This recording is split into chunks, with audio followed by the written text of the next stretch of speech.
అందరికీ శనార్థులు ఎట్లున్నారులా అందరు మంచిగా ఉన్నారు కదా. ఇక ఎప్పటి లెక్కనే ఇయ్యాల కూడా ఈ రాయమల్లు ధమాకా దుమ్ముదులు వార్తలను మీకోసానికి అని తీసుకొచ్చింది కాబట్టి వార్తలు పురాగా ఒడిచిపోయేదనక చూస్తూనే ఉండండి. సరే ఇంకా లేట్ చేయకుండా మన ధమాకా దుమ్ముదులు వార్తలు ఇవాళ ఏడిగా గరం గరంగా దుమ్ము దులుపనిక ఏమేమి ఉన్నాయో చూడాలి కదా.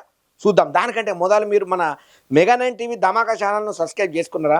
చేసుకోకపోతే చేసుకోండి, ఒక లైక్ చేయండి, షేర్ చేయండి, ఒక మంచి కామెంట్స్తో పెట్టుండ్రి. ఎంత చెప్పినా తక్కువనే మళ్ళా చెప్తున్నా మీకు కోటి శనార్థులు. సరే ఇంకా లేట్ చేయకుండా ఇలా ధమాకా దుమ్ముదులు వార్తలను షురు చేద్దాం బాండ్రి. ఇక చంద్రాల్ సారు 3-4 రోజుల సంది అయితే సింగపూర్ పర్యటనలలో బిజీగా ఉన్నాడు, ఏపీకి పెట్టుబడులను తెచ్చేటట్టుగా. అయితే ఈ చంద్రాల్ సార్తో ఉన్నట్టుగా కొంతమంది మంత్రులు అట్లనే నారా లోకేష్ సార్ కూడా పయనం అయింది కదా, తిరుగు ప్రయాణం కూడా ఏపీకి కట్టిన రాళ్ళు. అయితే ఇప్పుడు మరి ఏపీకి పెద్ద ఎత్తున గూగుల్ కంపెనీ రాబోతున్నాయి, పెద్ద కంపెనీలు ఇన్వెస్టర్లు మన ఏపీకి రాబోతున్నారన్న ముచ్చట మాత్రం ఏపీ పబ్లిక్ కు సంబరపడే ముచ్చట్ని.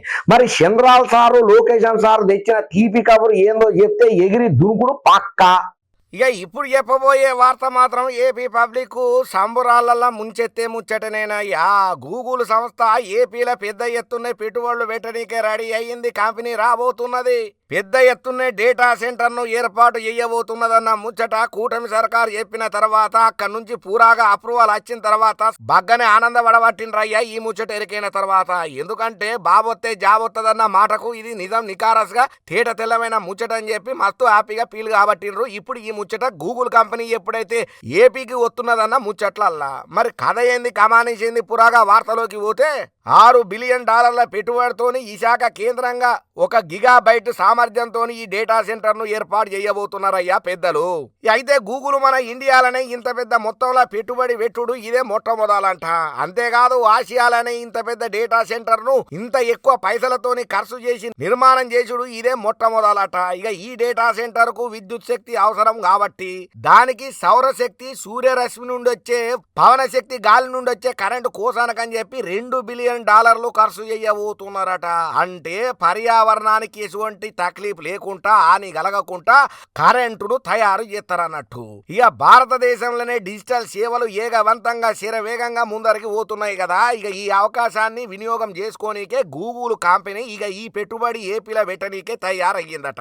ఇక ఇందుకోసానికని చెప్పి మాకు అనుకూలమైన ప్లేసు ఏదని చెప్తే విశాఖపట్నం కావాలని అన్నారట. దానికి కూటమి సర్కార్ ఓకే అని ఎప్పుడుతోటి విశాఖపట్నాన్ని ఎంచుకొని ఆ ప్రాంతానికి ఉన్న ప్రత్యేకతలు అట్లనే ఆంధ్రప్రదేశ్ సర్కారు ఏదైతే ఇస్తున్న మద్దతు కూడా ఇందుకు కారణం పెట్టుబడి పెట్టనికే పెద్దలు ముందుకు రానికే అని చెప్పి గట్టిగానే వాదనలు ఇరవడుతున్నాయి. ఇక మరీ ముఖ్యంగా చెప్పాలంటే ఆంధ్రప్రదేశ్ టెక్నాలజీ రంగంలో ఇంగింత ముందరికి పోతుందని చెప్పొచ్చు. దీంతో ఇక ఏపీ ఐటీ ఎలక్ట్రానిక్ శాఖల మంత్రి ఉన్నాడు కదా పెద్ద sir Nara Lokesh sir, Singapore పర్యటనలో టెక్ పెద్దలతోని గదెనుల దిగ్గజాలు అంటాం కదా, వాళ్ళందరితోని వరుసగా భేటీలు నిర్వహణ చేసిన సంగతి టూరు పురాగా చేసుకుని ఇవాళ ఏపీకి రిటర్న్ మరలిండన్న సంగతి కూడా ప్రత్యేకంగా చెప్పాల్సిన పని లేదు. అయితే అన్ని పనులను సింగపూర్ లో విజయవంతంగా సక్సెస్ఫుల్ గా కంటిన్యూ చేసుకొని నిన్న శివరాకర్లో అయినటువంటి బిజినెస్ రౌండ్ టేబుల్ సమావేశంలో కూడా నారా లోకేష్ సారు డైరెక్టర్ డ్రూన్ బెన్స్ తోని సమావేశం అయ్యిండు. విశాఖలో డేటా సిటీ స్థాపనకు ఏం కావాలని అన్ని సవలతులు మేము ఇస్తామని చెప్పి వాళ్లకు హామీ సుతం ఇచ్చిండు నారా లోకేష్ సారు.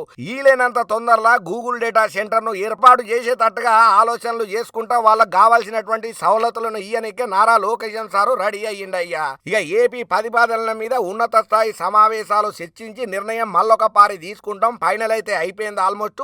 ఒక్కసారి మా పార్టీ వాళ్ళతో కూడా డిస్కషన్ చేస్తామని చెప్పి హామీ ఇచ్చుకుంటా వచ్చిళ్ళు. ఇంక అంతనే కాకుండా పెద్ద మనిషి ఎవరైతే గూగుల్ కంపెనీ పెడతామన్నాడో బైన్స్ సార్ కూడా గదే మాట చెప్పినట్ట. మా వాళ్ళతో కూడా ఫైనల్ ఒక్కసారి మాట్లాడి డిస్కషన్ చేసి మేము ఏపీకి వచ్చి పురాగా ఒకసారి లొకేషన్ చూసుకొని మాకు కావాల్సిన సవలతులు ఏ పార్టీ ఉన్నాయో అన్ని అరుచుకుంటామని అన్నాడట. ఇక ఏదేమైనా మొత్తానికి గూగుల్ పెద్ద మొత్తంలో డేటా డేటా సెంటర్ ను ఏర్పాటు చేయడానికే ఏపీకి ముందరకొస్తున్న ముచ్చట్లల్లో మాత్రం ఏపీ పబ్లిక్ అయితే మస్తు ఖుషి కాబట్టిండ్రు. ఇక ఈ దెబ్బతోటి హైదరాబాద్ లో ఉన్న సగం పబ్లిక్ మొత్తం ఖాళీ అయ్యి విశాఖపట్నం కు జంప్ అవుతారు. వాళ్ళ తావరాలకు పోయి కొలువులు చేసుకుంటారు. అక్కడ మంచి సవలతులు ఉంటే హైదరాబాద్ కు వచ్చి తిప్పలు పడి రూమ్లల్లో హాస్టళ్లలో వండుకుంటా కొలువులు చేయాల్సిన పనే ఉన్నది. మాకు సంబరమైన ముచ్చట్నే అనుకుంటా ప్రతి ఒక్కరు హ్యాపీగా ఫీల్ కాబట్టిండ్రు. ఇంకా అంతనే కాకుండా ఎంత తొందరగా అయితే అంత తొందరగా శరవేగంగా కంపెనీ పనులను స్టార్ట్ చేసి వర్కులను అన్నింటినీ పురాగా చేసి తొందరగా అందరినీ కొలువులకు తీసుకోవాలని చెప్పి కూడా నారా లోకేషన్ సార్ చెప్పిండట. ఏదేమైనా నారా లోకేషన్ సారు సింగపూర్ కు పోయి తీసుకొచ్చినటువంటి ఈ తీపి కబురు అయితే నోట్ల చక్కెర బెల్లం తేనె తీపి పదార్థాలు అన్ని కలిపి పోసినట్టే ఉన్నదని చెప్పి మస్తు హ్యాపీ ఫీల్ కాబట్టిండ్రు ఈ ముచ్చటెరికైన తర్వాత ఏపీ పబ్లిక్. ఏమోనన్నా ఈ మధ్య కాలంలో జగనన్న పరిస్థితి మంచిగా లేదని చెప్పాలి. కాలం కలిసి వస్తలేదో లేకపోతే ఆయన టైం బాగాలేదేమో కానీ ఏ పని ముందర వేసుకున్నా కూడా వెనకకు పోతలేదు. ఇప్పుడు మళ్ళా జగనన్నకు కొత్త చిక్కులు అచ్చిపడ్డాయి. ఆయన పార్టీలో ఉన్నోళ్ళే పక్క పార్టీలో దునుకనికే ఒకరు కాదు ఇద్దరు కాదు దగ్గర 16 మందికి ప్రయత్నాలు చేస్తున్నారట. మరి ఎందుకోసానికని చేస్తున్నారు? జగనాల్ సార్కి వచ్చిన తిప్పలేందో తెలియదు కానీ మళ్ళా ఇవాళ నెల్లూరు పర్యటన చేస్తుంటే పోలీసు సార్లు మాత్రం కట్టుదిట్టమైనటువంటి భద్రతలను కొన్ని ఆంక్షలను ఇచ్చింది. ఈ వార్త మొత్తం పురాగా ఒక్కతాన మీకోసానికి తీసుకొచ్చిన చూడుండో పారి. ఇక వైఎస్ఆర్సీపీ రీసెంట్ గా రాజీనామాల అంశం తెర మీద ఖర్చుతోని డైలమాల పడ్డదయ్యా వైఎస్ఆర్ పార్టీ. ఆగో ఏమయ్యా ఉన్నట్టుండి గంతగనమనంటే గత వారం రోజుల సంది మీడియాలనైతే గట్టిగానే ప్రచారం అవుతున్నది. వైసీపీ పార్టీకి చెందినటువంటి 10 మంది ఎమ్మెల్యేలు పార్టీకి రాజీనామా చేసి జగనన్న గారికి షాక్ ఇవ్వబోతున్నారన్న ముచ్చట్లల్లా. ఇక అసెంబ్లీ సమావేశాలు స్టార్ట్ అయ్యే మొదలుగానే ఈ రాజీనామాలు జరగొచ్చని పార్టీకి వ్యతిరేకంగా అసంతృప్తి పెరిగిందని చెప్పి ప్రచారం అయితే బాగానే సోషల్ మీడియాలో చక్కర్లు కొడుతున్నాయి. పుకార్లు షికార్లు ఎత్తనే ఉన్నాయి. ప్రస్తుతం వైసీపీ పార్టీలల్లా 11 మంది ఎమ్మెల్యేలు మాత్రమే మిగిలి ఉన్న ముచ్చట్లల్లా ఇక వీళ్ళల్లా చాలా మంది సీదాగా జగన్మోహన్ రెడ్డితో సహా మిగిలిన వాళ్ళంతా కూడా ఒకటేసారి రాజీనామా చేసే ఆలోచనలో ఉన్నారని చెప్పి వైసీపీ పార్టీలనే లుకలుకలు గట్టిగానే ఉన్నాయని చెప్పి వాసనలు గుప్పమని గట్టిగానే వస్తున్నాయి అయ్యా. ఇక అయితే అసలు ముచ్చట ఏందయ్యా అని చెప్పి లోపలికి పోయి విశ్లేషణ చేస్తే వీళ్ళల్లా 5-6 ఎమ్మెల్యేలు జగన్ కు అత్యంత సన్నిహితులుగా ఉంటున్నారట. వాళ్ళు బలమైన విధేయతను బగ్గనే గౌరవ మర్యాదలను చూపెడుతున్నారట. కొన్ని అసంతృప్తులు ఉన్న ప్రతిపక్ష పార్టీగా సరైన పందాల పయనం చేయకపోవటానికి భావన ఈ జగనన్న పక్కపంట ఉన్నటువంటి లీడర్లే జగనన్నను పక్క దోవ పట్టిస్తున్నారని ఈ మిగిలిన నాయకులు బగ్గనే బాధపడుతున్నారట. ఇక జగనన్న ముచ్చట్లల్లో చాలా మాటలు చెప్పినా కూడా జగనన్న ఈయన పరిస్థితులలో లేకపోవటం ఇక ఈయనను మార్చుడు మన వల్ల కాదు, మన రాజకీయ భవిష్యత్తు కూడా మొత్తం సర్వం మింగిపోతుందని చెప్పి అందరూ ఆలోచన చేసి ఎట్లనైనా సరే ఇక జగనన్న దగ్గర ఉంటే కాదు మనం పక్క పార్టీలకు దునకాల్సిందనే ఆలోచనతోని రాజీనామాలు మూకుమ్మడిగా చేయాలని ఆలోచన చేసుకున్నారట. కాకపోతే కొంతమంది ఇదంతా ఉత్తముచ్చట అన్ని పూకారని అంటే ఇంకొంతమంది ఏమంటున్నారు రాజకీయ మేధావులు పండితులు అంటే ఆ గో గట్టెట్లా నిప్పులేందే పొగ రాదు కదా, ఏదో ఒక వాసన ముసలం మీ పార్టీలల్లో ముట్టకపోతే బయటికి ఎట్లా ఒక్కుతుంది ముచ్చట అని చెప్పి గట్టిగానే కొంతమంది కౌంటర్లు కామెంట్లు కూడా వేయబట్టిండ్రు. మీరు అధికారంలో ఉన్నప్పుడు కూడా నేను ఎవరిని ఆపను పట్టుకోను, ఎవరి ఇష్టం వచ్చేట వాళ్ళు ఉండుండ్రి, ఎవరికి నచ్చితే వాళ్ళు ఉండుండ్రి, ఎవరికి నచ్చకపోతే వాళ్ళు ఓనరు అని చెప్పి మీరే ఓపెన్ స్టేట్మెంట్ ఇస్తే ఈ ముచ్చటిన్న తర్వాత మీ నేతలు ఊకుంటారు. ఎవరికి వాడు సందు దొరికితే జారుకునే ప్రయత్నమే చేస్తున్నారు. అది మీకు అర్థమైతే లేదని చెప్పి జగనన్నకు గట్టిగానే సెటరికల్ గా పొలిటికల్ మాటలే గట్టిగా గుద్దబట్టిండ్రు అయ్యా ఈ ముచ్చటెరికిన తర్వాత ప్రతి ఒక్కరు. ఇక ఈ ముచ్చట ఇటు పక్కన పెడితే జగనన్న నెల్లూరు పర్యటనకు ఇవాళ పకడ్బందీగా ప్రణాళికను రచన చేసుకున్నాడు, రెడీ అయ్యిండయ్యా. మరి గంతగానం ఉన్నట్టుండి నెల్లూరుకు జగనాల్ సార్ పయనం ఎందుకు అయ్యిండయ్యానంటే మనకు తెలియని ముచ్చట కాదు. రిమాండ్ ఖైదీగా ఉన్నటువంటి మాజీ మంత్రి కాకాని గోవర్ధన్ రెడ్డి గారితోటి అబ్బో ములాఖాతుకు రెడీ అయ్యిండయ్యా మన జగనాల్ సారు. ఇక అక్కడ ములాఖాత్ చేసుకున్న తర్వాత సుజనమ్మ కాలనీలో ఉన్నటువంటి మాజీ మంత్రి నల్లపనేని ప్రసన్న కుమార్ రెడ్డి ఇంటికి కూడా చేరుకొని కుటుంబ సభ్యులను పరామర్శలు చేస్తాడు. ఇక దీంతో ఏపీలో కట్టుదిట్టమైనటువంటి భద్రతల నడుమనైతే గట్టిగానే ఏర్పాట్లు పోలీసులు బందోబస్తులు బాగానే చేస్తున్నారు. ఎందుకంటే గతంలో జగనాల్ సార్ చేసిన పర్యటనలలో సింగమయ్య అనే వైసీపీ కార్యకర్త జగనన్న బండి చక్రాల కింద పడి జీవి ఎట్లా అయినది పోయిందో ప్రత్యేకంగా చెప్పాల్సిన పని లేదు. సోషల్ మీడియాలో ఎట్లా చక్కర్లు కొట్టింది, వీడియో ఎంత వైరల్ అయింది, అప్పట్లో ఎంత హాట్ టాపిక్ అయింది, రాజకీయంలో ఎంత రసాభాస అయిందో ప్రత్యేకంగా చెప్పాల్సిన పని లేదు. ఇక అటువంటి దుర్ఘటనలు మళ్ళా పునరావృతం కాకుండా ఉండనికనే పోలీసు పెద్దసార్లు కట్టుదిట్టమైనటువంటి భద్రతను అయితే ఏర్పాటు చేస్తున్నారయ్యా పకడ్బందీ ప్రణాళికలతోని. మరి జగనన్న బయటికి పర్యటనకు వస్తున్నాడు ఉన్నాడంటేనే మంది బుగులు పడే పరిస్థితికి వచ్చింది. మరి ఈ పర్యటన సవ్యంగా సంతోషంగా ఏది అనుకున్నది అనుకున్నట్టుగా అవుతుందో, లేకపోతే లేని గొల్లని సప్పుళ్ళు మళ్ళీ ఏమైనా తగిలించుకొని జగనన్న మళ్ళా రిటర్న్ వస్తాడో మనకు మాత్రం ఏం తెలుసు. చూద్దామని చెప్పి జగనన్న నెల్లూరు పర్యటన చేయబోతున్నాడన్న ముచ్చట్లల్లా హాట్ టాపిక్ గా అందరూ చెవులు కోరుకుంటున్న మాట అయ్యా ఇది. ఇక కేంద్ర మంత్రి నితిన్ గడ్కరీ సార్ ఉన్నాడు కదా, తెలంగాణకు సంబంధించి కొన్ని కీలక ఈశాలని చెప్పుకుంటూ వచ్చిండు, గట్టి కామెంట్లు ఇయ్యబట్టిండు. మరి ఏమిటి గురించి అయ్యా కేంద్ర మంత్రి నితిన్ గడ్కరీ సార్ అన్న మాటలనంటే ఈ తెలంగాణ రోడ్లకు సంబంధించిన ముచ్చట్లల్లా నిన్న రాజ్యసభలో మాట్లాడిన మాటలల్లా ఆయన ఏమన్నాడో వార్త పురాగా మీకోసానికి అని తీసుకొచ్చిన చూడుండ్రి. ఇక తెలంగాణలో నేషనల్ హైవేల అభివృద్ధి కోసానికని చెప్పి సంబంధిక చేసి ప్రతిపాదనలు బాగానే వచ్చిన ప్రతిసారి పరిగణలోకి తీసుకుంటామని చెప్తూనే ఉన్నాడు కేంద్ర మంత్రి నితిన్ గడ్కరీ సారు. అయితే డీటెయిల్డ్ ప్రాజెక్టు రిపోర్టు పూర్తయిన తర్వాతనే ప్రాజెక్టును తీసుకోవాలనా లేదా అనే ముచ్చట్లలో కూడా మేము తగిన నిర్ణయం తీసుకుంటామని చెప్పి క్లియర్ కట్ గా చెప్పుకుంటా వచ్చిండు. ఎంపీ అనిల్ కుమార్ యాదవ్ బుధవారం రాజ్యసభలో అడిగిన ప్రశ్నకు గడ్కరీ రాతపూర్వకంగా సమాధానం ఇచ్చుకుంటా వచ్చిండు. అయితే హైదరాబాదు కలవకుర్తి మధ్య 4-వే లైన్ల అభివృద్ధి మీద పబ్లిక్ మాకు రెగ్యులర్ గా డిమాండ్లు అత్తనే ఉన్నాయి. తుక్కుగూడ దిండి మధ్యన అంటే వయా కలవకుర్తి నేషనల్ హైవే 765 ను 4-వే లైన్ గా విస్తరణ చేసేందుకు డిపిఆర్ పనులు ఇప్పటికే స్టార్ట్ చేసినామని చెప్పి చెప్పుకుంటా వచ్చిళ్ళు. ఏదేమైనా ఉన్నట్టుండి నితిన్ గడ్కరీ సార్ ఈ మాట చెప్పుడుతోటి ప్రతి ఒక్కరు కొంత డైలమాల పడ్డారు, కొంత ఆలోచనలో పడ్డారు, కొంతమంది సంబరంలో కూడా వడబట్టిండ్రు. అసలు ముచ్చట మనం మాటలు మైకుల ముందర లీడర్లు గట్టిగానే అది చేస్తాం ఇది చేస్తాం అంటున్నారు, కానీ కార్యరూపం ఎందాక వచ్చింది, ఎంతవరకు పనులు అయిపోయినాయి, పురాగా అనుకున్నట్టు ఇచ్చిన పనులను ఎంతవరకు ఎవరు నెరవేరుతున్నారు అనేది మాత్రం ఎవరికి తెలియక పబ్లిక్ మాత్రం డైలమాల పడుతున్నారయ్యా ఈ ముచ్చట్లన్నీ ఇంటున్న మాటలల్లా. ఇక రాబోయే ఎలక్షన్లలో కూడా మన పార్టీ పక్కా నిలబడాలి, మన జెండానే ఎగరాలన్న దిశతోటి ఆలోచనతోని గట్టి కసరత్తులు చేస్తున్నది కాంగ్రెస్ పార్టీ. ఎప్పటికప్పుడు పావులు గట్టిగానే గలుపుతున్నది, రాజకీయ వ్యూహాలకు గట్టిగానే పాదులు పెడుతున్నది. మరి ఉన్నట్టుండి ఏమయ్యా మన ధమాకా దుమ్ముదులిపే దాంట్లో అంటే ప్రజాహిత పాదయాత్ర పేరుతోని పబ్లిక్ గోడును అరుచుకోనికే వాళ్ళ తిప్పలను తెలుసుకోనికే పెద్ద పెద్ద కాంగ్రెస్ కార్యకర్తలు సీదాగా జనాలకే పోబోతున్నారట. మరి ఆ వార్త పురాగా చెప్పేందుకు చూద్దాం పాండ్రి. ఇక కాంగ్రెస్ సర్కారు ఎప్పటికప్పుడు కసరత్తులు గట్టిగానే చేస్తున్నది. పబ్లిక్లకి ఎట్లనన్నా పోవాలి, మళ్ళా అధికారం మనకే చేతకు రావాలనంటే పబ్లిక్ తోని మన్ననలు పొందాలి, పబ్లిక్ తిప్పలను అరుచుకోవాలని చెప్పి జనహిత అనే ఒక కార్యక్రమానికి శ్రీకారం చుట్టుడే కాకుండా పబ్లిక్లకి ఓనికే తయారయ్యింది అయ్యా పాదయాత్ర లెక్కనే. ఇక ప్రస్తుతానికైతే తెలంగాణ రాష్ట్రంలో రాజకీయాలు ఎంత గరం ఉన్నాయో ప్రత్యేకంగా చెప్పాల్సిన పని లేదు. పోటాపోటీగా ప్రతి ఒక్క పార్టీ వాళ్ళు కూడా ముందరికి ఓనికనే పబ్లిక్ మన్ననలు పొందనీకనే ఎవరికి దోచిన స్టైళ్లలో వాళ్ళు ఆలోచనలు గట్టి చర్యలే తీసుకుంటున్నారు కదా.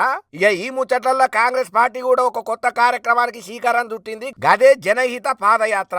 ఇక ఇయాల్టికించి జనహిత పేరు మీద పాదయాత్రను నిర్వహణ చేయబోతున్నట్టుగా టీపీసీసీ పెద్ద మనిషి ఉన్నాడు కదా మహేష్ కుమార్ గౌడ్ సారు, ఆ సారు అధికారికంగా ప్రకటన చేసిండు. ఇది సిర్పు ఒక పాదయాత్రనే కాదు, పబ్లిక్ తిప్పలను అరుచుకోనికే, సమస్యలను తెలుసుకోనికే, పార్టీ సిద్ధాంతాలను వివరంగా చేయనీకనే ఉద్దేశించినటువంటి ఒక విస్తృత కార్యక్రమంగా కాంగ్రెస్ నాయకత్వం ఆలోచన చేస్తున్నది, గట్టిగానే ఫోకస్ పెట్టింది, ప్రెస్టీజియస్ గా తీసుకున్నది. ఈ పాదయాత్ర పరిగి నియోజకవర్గం కెంచి స్టార్ట్ అయ్యి ఆగస్టు 4వ తారీఖు వరకు కంటిన్యూ అవుతుంది. ఈ యాత్రల రాష్ట్ర కాంగ్రెస్ వ్యవహారాల ఇన్ఛార్జి మేడం ఉన్నది కదా మీనాక్షి నటరాజన్ మేడం, ఆ మేడం కూడా పాల్గొనబోతున్నదని మహేష్ కుమార్ గౌడ్ సార్ చెప్పుకుంటా వచ్చిండు. ఇక ఆమె హాజరవుడు తర్వాత ఈ పాదయాత్రకు ఇంకింత ఎక్కువ ఫోకస్ వస్తుందని చెప్పి చాలా మంది మేము భావన చేసి ఈ తీరుగా ఆలోచన చేసినాం. ఈ పాదయాత్రలో భాగంగా పబ్లిక్ తోని మేము మమైకమైతాం, పబ్లిక్ తిప్పలను అరుచుకుంటాం, వాళ్ళ సమస్యలను తెలుసుకుంటాం, రాబోయే రోజులలో మేము ఎట్లా పని చేయాలో కూడా పురాగా ఒక ఆలోచనకు అర్థమని చెప్పి చెప్పుకుంటూ వచ్చిండు మహేష్ కుమార్ గౌడ్ సారు. మేమేదో పాదయాత్ర అంటే నడుచుకుంటా పోడు కాదు, పబ్లిక్ తిప్పలను బాగానే తెలుసుకుంటాం, విచారణ చేస్తాం, వాళ్ళ తిప్పలు ఏమున్నాయో మొత్తం 1-4 సార్లు ఆలోచన చేసి తీర్చే ప్రయత్నం కోసమే ఈ జనహిత పాదయాత్ర.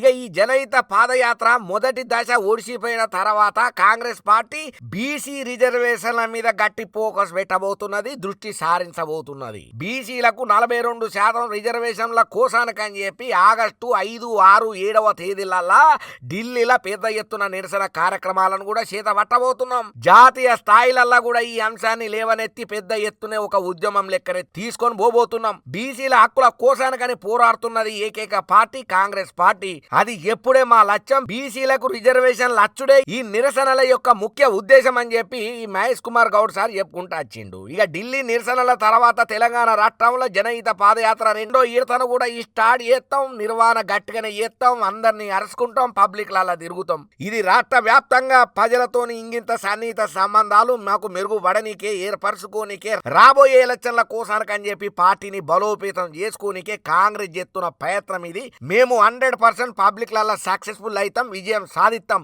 ఈ పాదయాత్ర ద్వారా ఇంగింత మంది పబ్లిక్ ను మా కాంగ్రెస్ లా కలుపుకుంటాం, వాళ్ళకి కావాల్సిన అన్ని ఇచ్చిన హామీలను నెరవేర్చేందుకు ఇది ఒక మంచి ఆలోచన అని చెప్పి టీపీసీసీ చీఫ్ పెద్ద మనిషి అయినటువంటి మహేష్ కుమార్ గౌడ్ సార్ చెప్పిన మాట.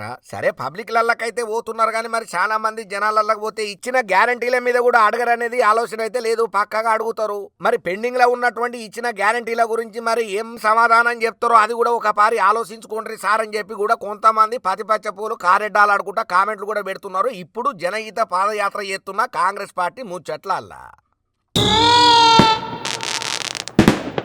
మీరు నాశనమైనా పర్వాలేదు, నీకేమైపోయినా నాకు అనవసరం అని చెప్పి మళ్ళా నరం లేని నాలుకకు పని చెప్పబట్టిండయ్యా ట్రంప్ సారు. మరి ఉన్నట్టుండి ట్రంప్కు ఏం రోగం వచ్చిందో ఏమో తెలియదు కానీ దినాము ఏదో ఒక మాట అనుకుంటా భారతీయులను ముప్పు తిప్పలు పెట్టుకుంటా వలస వేణులను హరి గోసలు పెడుతుంటాడు ఈ ట్రంప్.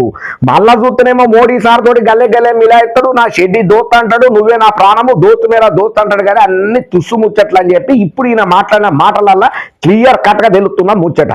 ఇక అందరి దుంపలు తెంపే ట్రంప్ మరి ముఖ్యంగా మన భారతీయులను అరిగోసలు పెట్టే ఈ ట్రంప్ ఎందుకు ఇట్లా తయారైండో, ఈయన మానసిక పరిస్థితి ఏందో, ఈయనకేమన్నా చెప్పలేని జబ్బు ఉన్నదా తెలియని రోగం ఉన్నదో తెలియదు కానీ దినాం ఏదో ఒక ముచ్చట్లల్లా మన భారతదేశం మీద పడి ఏడుస్తూనే ఉంటాడు. తేనె పూసిన కత్తి లెక్కనే వ్యవహారం చేస్తుంటాడు. ఇక అమెరికా ఇదింపు చేసినటువంటి 25% టారిఫ్ వ్యవహారం ఏదైతే ఉన్నదో దేశీయ పారిశ్రామిక రంగంలో పెద్ద కలకలానికే దారి తీస్తున్నదయ్యా, ఆందోళనను కలిగిస్తున్న ముచ్చట ఇప్పుడు ఈ ట్రంప్ చేసిన పంచాయతీ.